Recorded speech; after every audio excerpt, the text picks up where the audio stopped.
Hey everyone, it's November 5th, and that means that if today's your birthday, you share with serial killer Chester Dwayne Turner, who murdered at least 14 victims in Los Angeles in the 1980s and 90s. And that is him right up there. Born in Arkansas in 1966, Turner moved to Los Angeles with his mother when he was 5 years old and attended schools in the South Central Los Angeles area. He didn't spend much time out of the house, being a latchkey kid with an overbearing mother who demanded that he stay home. A high school dropout, he got hired as a cook and delivery person for Domino's Pizza and lived with his mother until she moved to Utah when he was in his late teens. After that, he spent time in various homeless shelters and missions.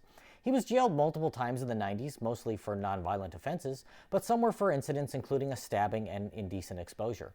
During that same time frame, Los Angeles, and especially South Central Los Angeles, was dealing with a serial killer that was targeting homeless women, drug users, and prostitutes, dumping their bodies in the many alleyways in the area. The LAPD had a task force trying to track down the South Side Slayer, but what they didn't realize was that there were multiple serial killers all working with similar MOs in the same area. The most well-known is Lonnie Franklin Jr., aka the Grim Sleeper. You can scroll back to my video on August 30th for more about him.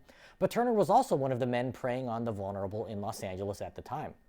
Between 1987 and 1998, Turner sexually assaulted and murdered at least 14 women, most of which occurred in a 4-block area surrounding Figueroa Street.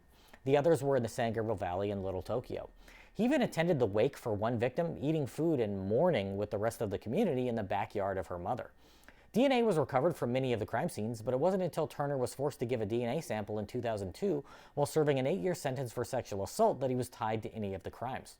He had been caught after dragging a woman behind a dumpster and repeatedly sexually assaulting her. She managed to get away and told the police, which led to Turner finally facing justice. Investigators first tied him to his final murder and then began going over cold cases and discovered 9 more that his DNA linked him to. They also found 3 cases for which another man had been wrongfully convicted. That man was a mentally disabled part-time janitor who was functionally illiterate and had been questioned without an attorney. Upon further investigation, he was cleared of those murders and a sexual assault that it was clear he could not have committed because they were in fact carried out by Turner.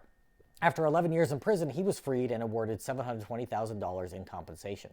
Once DNA evidence and even security camera footage of one of the assaults were presented in court, Turner was convicted of 11 murders and sentenced to death row.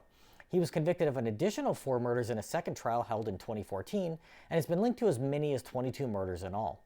In 2020, one conviction for killing the fetus of a pregnant victim was overturned, but he remains on death row for the other 14 killings. If this is your birthday, hope you have a great day. Leave me a comment so I can wish you a happy birthday.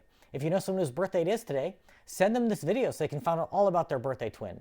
And to Chester Dwayne Turner, I say, happy birthday, you bastard.